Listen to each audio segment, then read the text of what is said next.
नमस्कार दोस्तों, मैं हूं आपका यश भैया। इस पर्टिकुलर वीडियो में दोस्तों हम टीसीएस का कंप्लीट पेपर सॉल्व करने वाले हैं। जो लेटेस्ट पेपर हुआ था अभी उसको सॉल्व करने वाले हैं भाई। 19 अगस्त से लेके 27-28 अगस्त तक टीसीएस के पेपर चल रहे हैं भाई।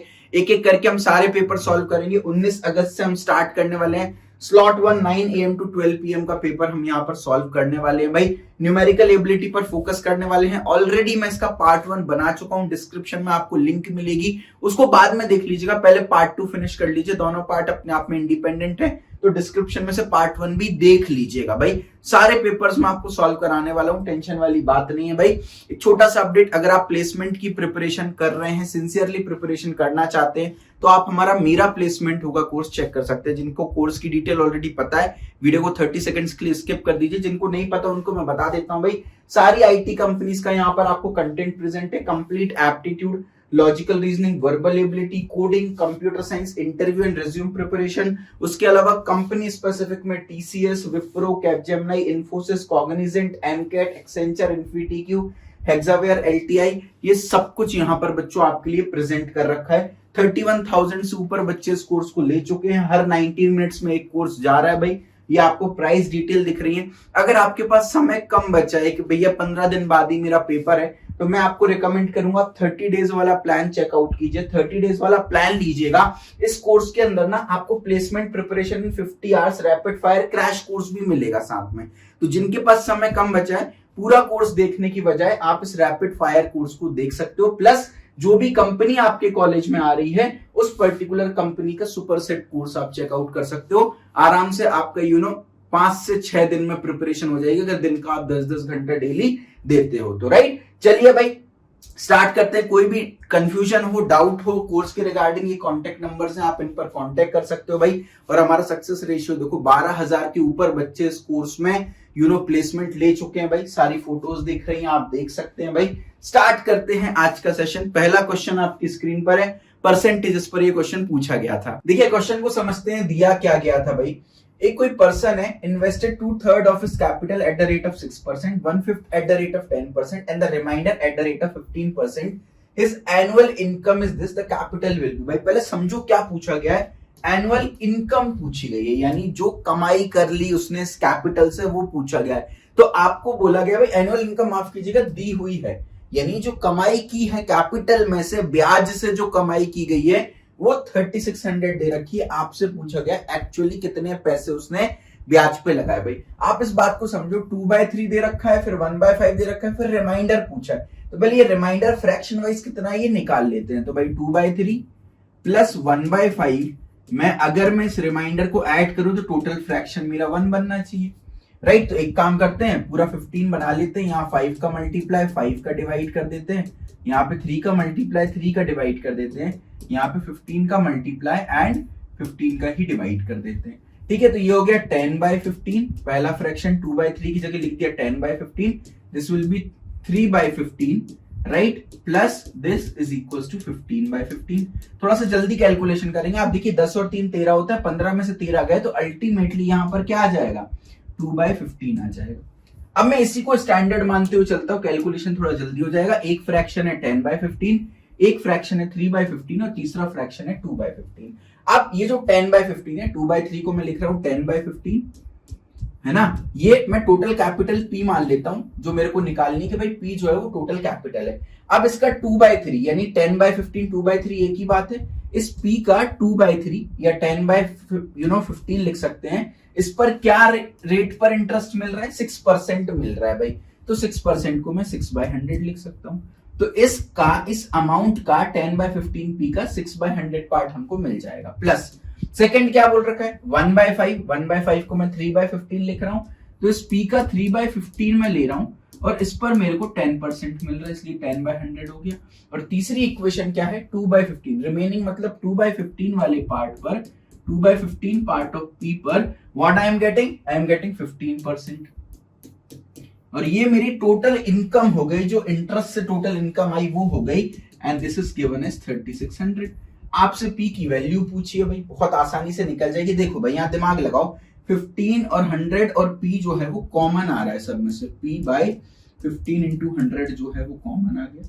यहां से क्या बचा, 10 और 6 60 यहां से क्या बचा 3 और 10 30, और यहां से क्या बचा 2 और आपका 15 और 2 which is nothing but 30, and this is equal to 3600, right. तो ये क्या हो गया 60 और 30 90 और 30 120, तो ये काट के टोटल 120 लिख देता हूं यहाँ पर, राइट। एक जीरो से एक जीरो खल्लास करो भाई, 12 एकम 12 दूनी 24, 12 तिया ये 30 बचा अल्टीमेटली आपका यहाँ पर। तो अल्टीमेटली जो पी की वैल्यू निकल के आएगी 15 इंटू 100 राइट हैंड साइड में चला जाएगा, तो 30 इंटू 15 इंटू 100 जो है वो पी की वैल्यू निकलेगी। 15 इंटू 3 करोगे तो 45 आ गया, एक जीरो दूसरा जीरो तीसरा जीरो साथ में 3 जीरो आ गए, 45,000 जो है हमारी प्रिंसिपल या कैपिटल आ गई, वही निकालना था। करेक्ट आंसर आपका ऑप्शन डी आ जाने वाला है यहाँ पर। चलिए अगले क्वेश्चन पर मूव करते हैं। अगेन सिमिलर वैरायटी का सिंपल इंटरेस्ट पर ये क्वेश्चन पूछा गया था। क्या बोला है, एक पर्सन है उसने 35%, a person lends 35% of his sum of money at 12.5% per annum, 50% at the end at 10% per annum, and the rest at 18% per annum rate of interest. What would be the annual rate and approximate if the interest is calculated on the whole sum? ये मैंने आपको मेरा placement हुआ के अंदर simple interest compound interest में करा रखा है। एक रेट R1 दे रखा है, एक रेट R2 दे रखा है, एक रेट R3 दे रखा है। तो ओवरऑल जो आपका टोटल पैसा है वो किस रेट पर चलेगा भाई, ये मैंने करा रखा है। चलो एक बार दोबारा बताता हूं भाई। 35% जो है वो 12.5% पे है। मैं तो मान लेता हूं टोटल मेरे पास कितने रुपए हैं, मैं मान लेता हूं टोटल मेरे पास 100 रुपए हैं, यानी प्रिंसिपल मैंने मान लिया 100 रुपए। तो 35% यानी 35 रुपीज, 50% यानी 50 रुपए। रेस्ट जो बचेगा वो कितना बचेगा, 35 और 50 को ऐड करो तो 85 होता है। 100 रुपए है, 85 गए, यानी रेस्ट यानी 15 रुपए बचे। अब ये जो 35 रुपीज हैं इस पर मेरे को 12.5% का ब्याज मिल रहा है। तो इसको मैंने बताया भाई 12.5 इंटू 100 इतना इस पे ब्याज मिल गया होगा, 12.5% निकालना है भाई।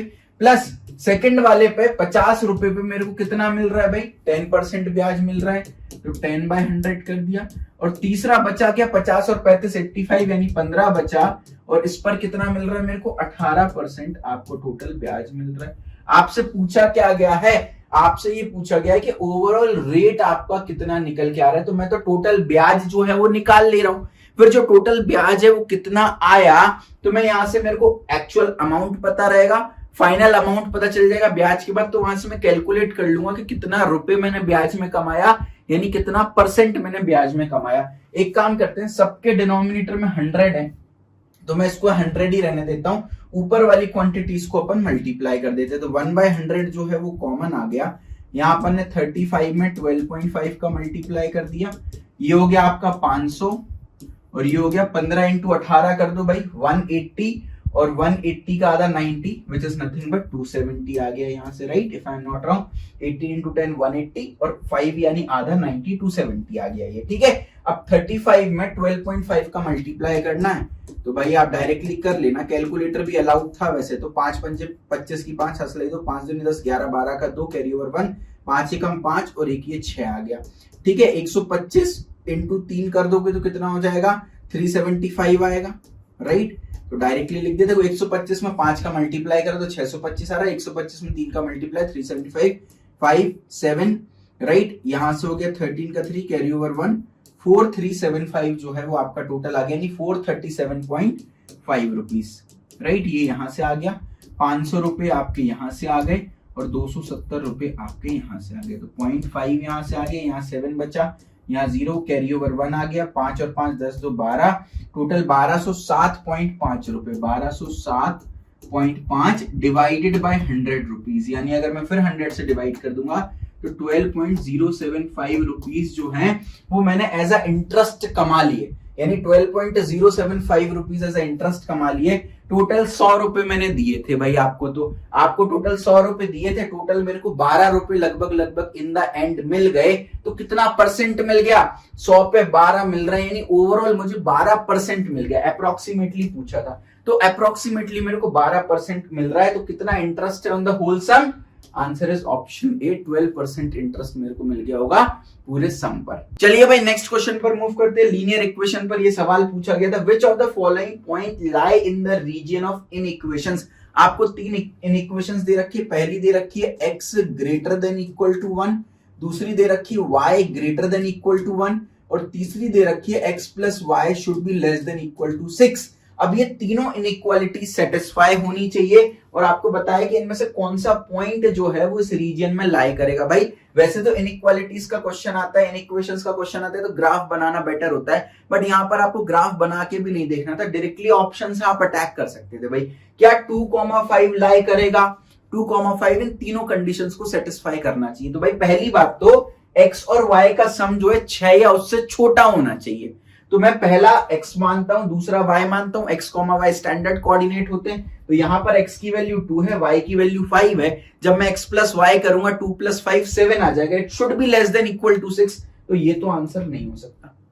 दूसरा ऑप्शन 3,2, क्या x की वैल्यू यहां से देखो 3 आ गई, y की वैल्यू मेरी 2 आ गई, क्या x greater than equal to 1 है? जी हाँ, y greater than equal to 1, x plus y आ रहा है 5, 5 लेस देन इक्वल टू 6 है। हाँ, तो डायरेक्टली बी मत मार्क करके आ जाना बेटा, जल्दीबाजी में बच्चे बी मार्क कर रहा है। ऑप्शन डी को भी देखो, ऑप्शन डी बोल रहा है कि बी और सी दोनों हो सकते हैं क्या?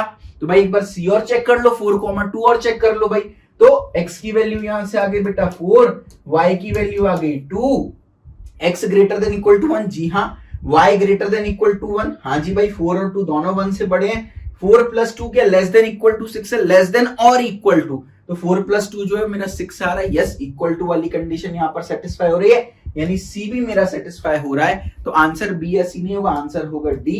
3,2 और 4,2 दोनों सेटिस्फाई हो रहा है। आई नो पेपर डिफिकल्ट आ रहा है, आई नो टाइम मैनेजमेंट थोड़ा सा मुश्किल हो रहा है, बट अगर आप ऐसे क्वेश्चंस छांट ले रहे हो तो यार बहुत आराम से आपका पेपर क्लियर हो सकता है। ये क्वेश्चन तो देखते से ही बन गया।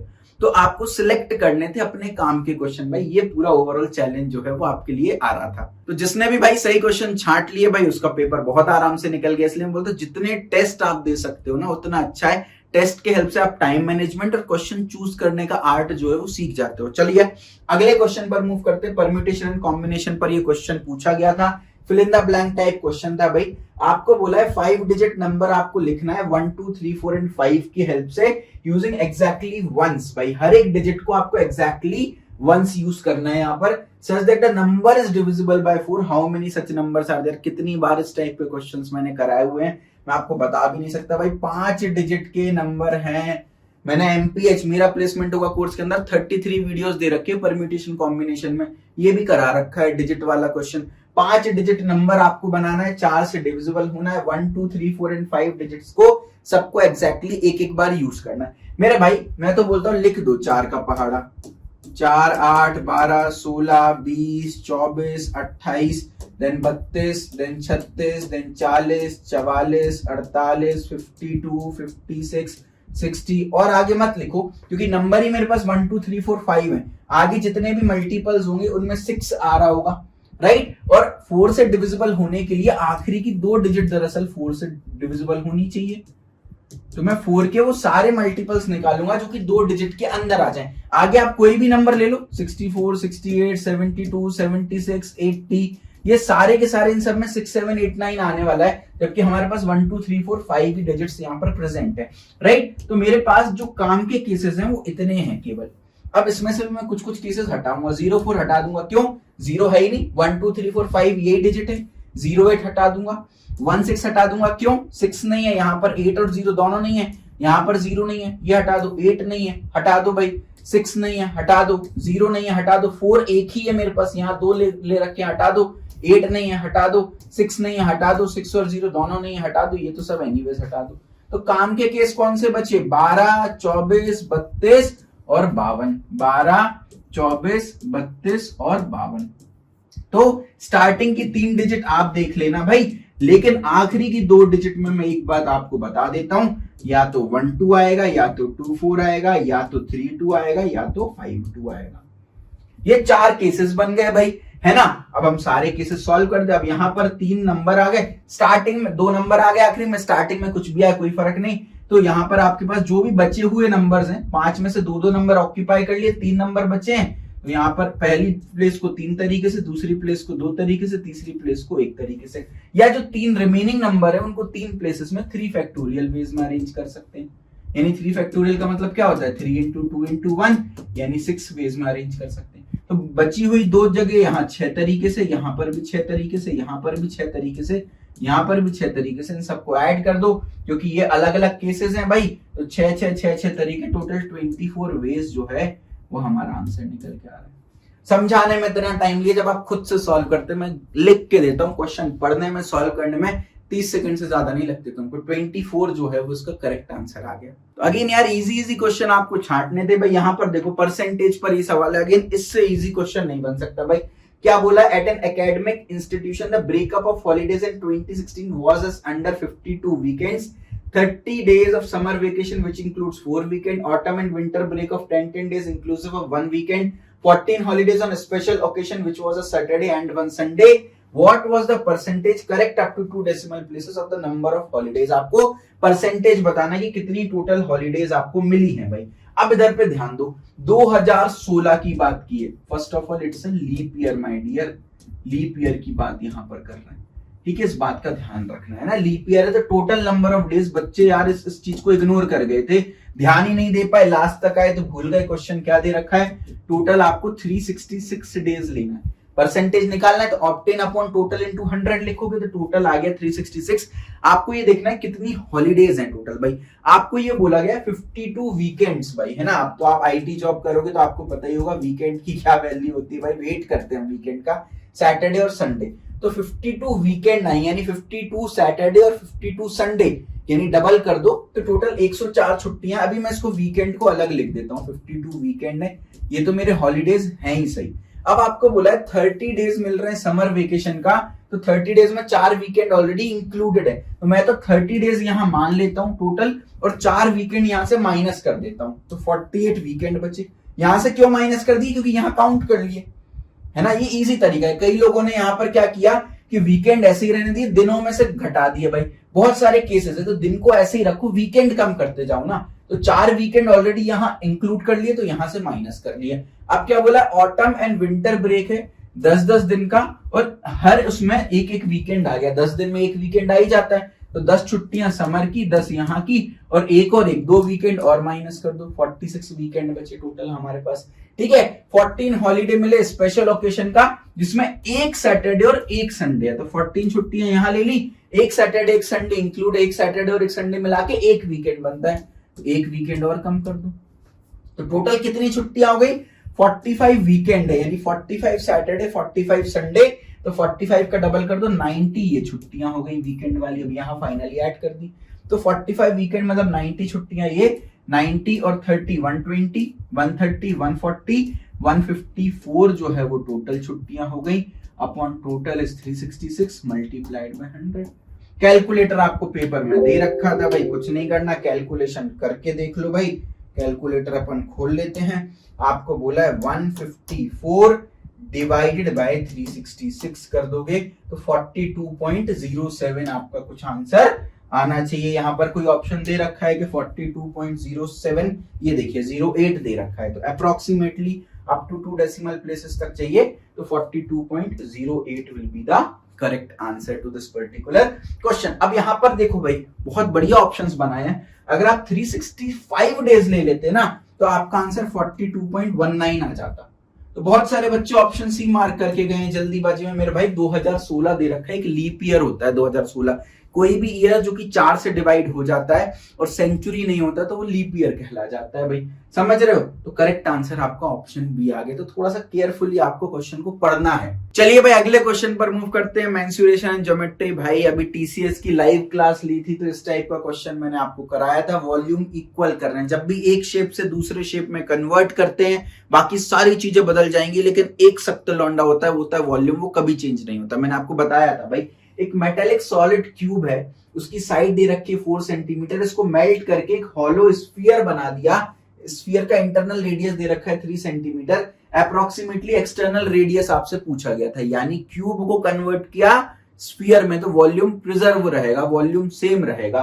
तो जो क्यूब का वॉल्यूम है बेटा, वही आपका स्फीयर का वॉल्यूम रहने वाला है ना। तो क्यूब का वॉल्यूम क्या होता है, साइड का क्यूब ये दे रखा है 4 सेंटीमीटर, तो 4 का क्यूब यानी 4 इंटू 4 इंटू 4 जो है वो क्यूब का वॉल्यूम, और वो स्फीयर का रहने वाला है, यानी this is equal to sphere का वॉल्यूम। अब एक्चुअली अगर आप स्फीयर का वॉल्यूम देखोगे तो 4/3 पाई r क्यूब होता है, लेकिन एक हॉलो स्फीयर है, यानी कि आप देखो ये स्फीयर होगा, इसके अंदर एक छोटा सा और स्फीयर होगा, तो ये हॉलो स्फीयर है, यानी एक अंदर सॉलिड होगा और बाहर से ये पूरी स्पेस जो है ये एयर होगी, यहाँ पे हॉलो स्फीयर होगा। तो इसका इंटरनल रेडियस आपको आर दे रखा है ना, दैट इज आपको 3 दे रखा है, एक्सटर्नल रेडियस कैपिटल आर आपको फाइंड आउट करना है।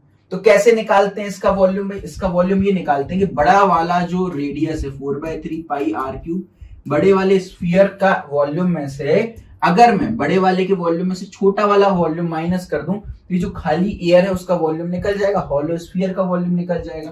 तो 4/3 pi small R cube minus कर देंगे। 4/3 पाई अगर मैं यहाँ से कॉमन ले लूं तो capital R cube minus small R cube बचने वाला है हमारे पास। वही लिखा हुआ स्फीयर की वॉल्यूम क्या होती है? 4/3 pi capital R cube minus small R cube. बहुत सारे बच्चे ने मुझे मैसेज किया कि भैया ये फॉर्मूला तो मुझे आता नहीं। भाई फॉर्मूला नहीं दिया है तो दिमाग तो दे रखा है भगवान ने, उपयोग करो। 4 into 4 into 4 बचा ये, है ना। अब इधर देखो भाई, आप यहाँ पर 4/3 पाई कैपिटल आर क्यूब की वैल्यू नहीं दे रखी है, स्मॉल आर यानी 3 into 3 into 3, 3 का cube is equal to 4 into 4 into 4। तो एक 4 से एक 4 कट गया, ये हो गया 4 चौको 16 और ये 3 यहां से मल्टीप्लाई हो जाएगा, तो यहाँ बच गया 48 और पाई डिवाइड में आ जाएगा। This is equals to R cube minus 3 का क्यूब, है ना। यहाँ पे मैं थोड़ा सा इरेज कर देता हूँ, R cube minus small R नहीं, दिस इज 3 का क्यूब, बिकॉज अब हमको पता चल गई स्मॉल आर की वैल्यू, कैपिटल आर की वैल्यू निकालनी थी। तो आर क्यूब की क्या वैल्यू आ गई? 48/पाई प्लस आपका क्या आ गया? प्लस आपका 3 का क्यूब आ गया, ये आ गया आर क्यूब। आपको आर का क्यूब नहीं निकालना था, आपको आर की वैल्यू निकालनी थी। एक काम करते, दोनों पे पावर 1/3 चढ़ा देते, तो आपका जो आर की वैल्यू है, देखो ये 3 से 1/3 कट गया, this will be equal to 48/पाई प्लस 3 का क्यूब की पावर 1/3। ये आपको 4 ऑप्शंस दे रखे थे, this was one of the option, तो आपको डायरेक्टली इस ऑप्शन को टिक मार्क कर देना था, सॉल्व करने की जरूरत नहीं थी। लेकिन कुछ लोगों को ये इंटीजर टाइप में भी दे रखा था, कुछ लोगों को ऑप्शन दे रखे थे बकायदा, कुछ लोगों को इंटीजर टाइप भी दे रखा था, अप्रोक्सीमेटली एक्सटर्नल रेडियस पूछा था। मेरे भाई बहुत सिंपल है, इसको सॉल्व करना, घबराने वाली बात नहीं है। इधर देखो आर की वैल्यू क्या निकल के आ रही है? 48/पाई, है ना, प्लस 3 का क्यूब की पावर 1/3। अब देखना भाई, मेरी बात सुनो ध्यान से, 48/पाई, पाई की वैल्यू थोड़ी देर के लिए 3 मान लो, 3.14 होती है, थोड़ी देर के लिए 3 मान लो, अप्रोक्सीमेट निकालना है। तो 48 को 3 से डिवाइड किया तो 16 बचा, प्लस 3 3 जा 9 3 जा 27 की पावर 1/3 बचा। अब यहां पर देखो 27 में 16 ऐड करो तो ये हो गया 43 की पावर 1/3। आप समझ रहे हो? अब यहां पर देखो 3 3 जा 9 3 जा 27, अगर मैं 3 का क्यूब निकालूं तो 27 होता है, 4 का क्यूब निकालूं तो मेरा 64 होता है। ये 43 आ रहा है, यानी 27 और 64 के बीच की वैल्यू कुछ आ रही है, तो 3.5 सबसे पहले हिट करेगा ना हमारे दिमाग में। तो 3.5 का एक बार आप क्यूब निकाल के देख लो भाई, कैलकुलेटर की हेल्प से भाई, है ना। 3.5 का अपन क्यूब निकाल लेते हैं जरा जल्दी से फटाफट से, है ना। मल्टीप्लाई कर दो 3.5 मल्टीप्लाइड बाय 3.5, अगेन जो भी आया उसमें 3.5 का मल्टीप्लाई कर दो तो ये आपका 42.875 यानी अप्रोक्सीमेटली आपका 43 के बराबर ही आ गया। तो आपको 3.5 जो है उस इंटीजर में मार्क करके आना था। आप समझ रहे हो ना। तो आंसर अगर आपको ऑप्शन दिए थे तो ये मार्क करके आ जाते, ऑप्शन नहीं दिए थे तो 3.5 आप मार्क करके आ जाते। तो यार अगेन आपको अगर प्रैक्टिस अच्छी हो तो यार घबराने वाली बात नहीं है, ये सब मैथमेटिकल टैक्टिक्स हैं। अगर आपने अच्छे से प्रैक्टिस की होती, टेस्ट खूब सारे दिए होते, एनालिसिस किया होता है, तो ये सब टैक्टिक्स आप सीख चुके होते, राइट। चलिए भाई अगले सवाल पर देखिए भाई। अब कई लोगों ने क्लेम किया ये क्वाड्रेटिक इक्वेशन का क्वेश्चन है, कई लोगों ने क्लेम किया कि ये क्वाड्रेटिक इक्वेशन सर हमारे सिलेबस में तो थी नहीं, टीसीएस के क्यों पूछ लिया भाई। बिल्कुल, पहली बात तो टीसीएस का कोई ऑफिशियल सिलेबस उन्होंने नहीं मेंशन कर रखा था, प्रीवियस ईयर एनालिसिस पर अपन सिलेबस बताते हैं भाई। और दूसरी चीज, अगर भाई पूछ भी लिया, ये तुम इंजीनियरिंग के फर्स्ट ईयर में M1 नाम का मैथमेटिक्स 1 नाम का सब्जेक्ट है, वहां पढ़ते हो, और क्वाड्रेटिक इक्वेशन तुमने 11th-12th में पढ़ रखी। इक्वल रूट्स पर सवाल है, इक्वल रूट्स में तुम क्या कर देते थे, डिटरमिनेंट d इक्वल टू 0 कर देते थे। d की वैल्यू क्या होती थी, b square minus 4ac is equal to 0 कर देते थे, यानी b square is equal to 4ac बस करना है। अगर standard quadratic equation ax square plus bx plus c दे रखी है तो, ये स्टैंडर्ड क्वाड्रेटिक इक्वेशन होती है, इसमें ये तुमको B square is equal to 4ac लगाना था। यहाँ पर क्वाड्रेटिक इक्वेशन p की जगह लैम्डा दिया था एक्चुअल क्वेश्चन में, तो मैंने p कर दिया, कोई फर्क नहीं पड़ता। यहाँ पर ये वैल्यू आ गई तुम्हारी a की, ax स्क्वायर प्लस ये हो गई bx, है ना, ये b की वैल्यू, x का कोफिशिएंट है, और ये तुम्हारा कांस्टेंट है c की वैल्यू। अब b स्क्वायर यानी 2pc का square is equal to 4ac, 4 into a की वैल्यू क्या है 1 plus p square, into c की वैल्यू क्या है c square minus a square.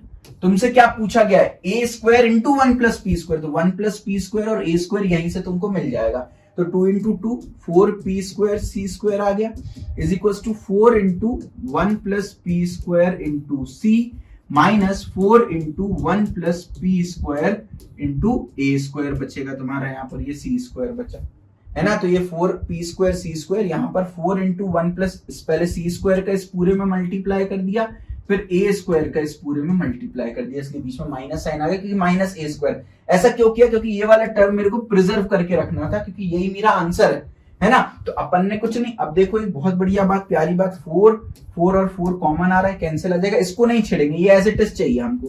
तो p square c square is equal to, यहां से क्या बचेगा c square plus p square c square, देखो जरा, c square plus p square c square minus into 1 plus p square into a square. इसको ले जाओ भाई लेफ्ट हैंड साइड में, इन भाई को ले जाओ राइट हैंड साइड में, तो ये क्या बचा 1 plus p square into a square की वैल्यू आ गई आपकी c square plus p square c square, और ये यहाँ पे माइनस में चला जाएगा minus p square c square, ये दोनों आपस में कट गए, यानी 1 plus p square into a square की वैल्यू सीधी आपकी c स्क्वायर आई।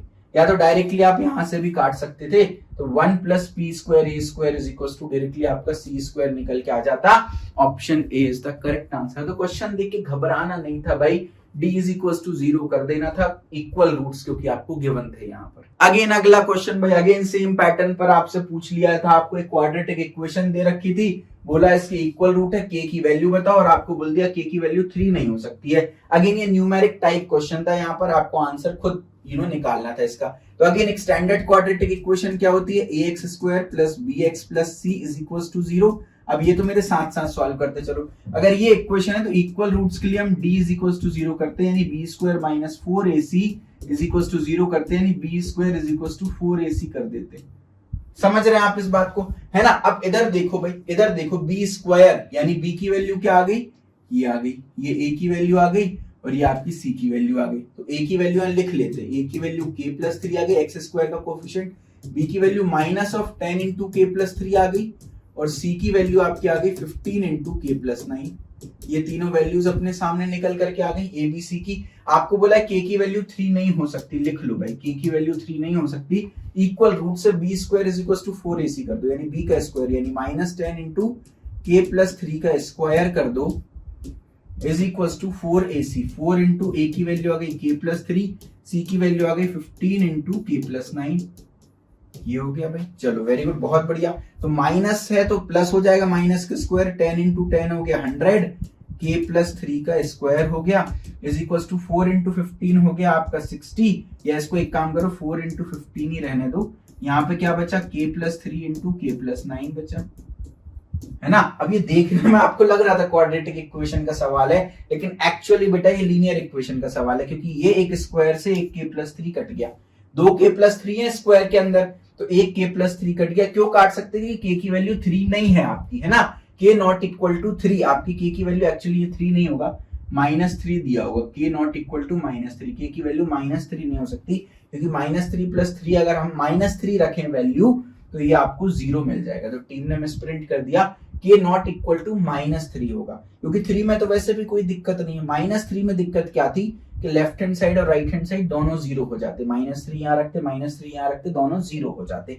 अब इधर देखो 100 इंटू k प्लस 3 बचा, this is equal to 4 into 15 into ये आपको k प्लस 9। अब ऑप्शन दिए होते तो मैं बोलता डायरेक्टली ऑप्शन में रख के चेक कर लो, अब नहीं दिए तो सॉल्व कर लो भाई। 4 से ये कट गया 25 टाइम्स, ये 15 से 3 टाइम्स गया, ये 5 टाइम्स गया, अल्टीमेटली क्या बचा अपने पास 5 into k plus 3 is equal to 3 into k plus 9। k के लिए सॉल्व कर दो, 5k plus 15 is equal to 3k plus 27 तो ये 2k बच गया, 27 में 15 माइनस कर दो जरा, तो ये आपका 12 बच गया। तो k की अल्टीमेटली आपकी वैल्यू जो है 6 निकल के आ रही है। 6 is the correct answer to this particular question. चलिए भाई, मैं उम्मीद करता हूँ सेशन में आपको मजा आया होगा। आप चाहते हैं कि आगे मैं और वीडियोस बनाऊं, तो आपको सपोर्ट करना पड़ेगा भाई। वीडियो को लाइक करें, कमेंट करके बताएं आपका स्लॉट क्या था, राइट, आगे आने वाला स्लॉट है या ऑलरेडी हो चुका है तो पेपर कैसा जाने वाला है, आगे आने वाला स्लॉट है तो बताइए किन किन स्लॉट के आपको क्वेश्चंस चाहिए। मैं सब कुछ आपको प्रेजेंट करने वाला हूं भाई। लाइक करें वीडियो को और मैक्सिमम बच्चों में शेयर करें भाई। अच्छे व्यूज आएंगे, अच्छा रिस्पॉन्स आएगा तो आगे और वीडियोस बनाऊंगा। और मेरा प्लेसमेंट होगा कोर्स, जरूर चेकआउट करें। डिस्क्रिप्शन में आपको कोर्स की कंप्लीट डिटेल्ड वीडियो भी मिलेगी, कोर्स का लिंक भी मिलेगा, कॉन्टेक्ट नंबर भी आपको मिलेगा डिस्क्रिप्शन में। कॉल करके भी आप डिटेल जान सकते हैं। कोर्स का प्राइस बहुत जल्दी बढ़ने वाला है, तो मेक श्योर भाई अभी परचेस करके अपनी प्लेसमेंट प्रिपरेशन स्टार्ट कर दें। Wish you all the best.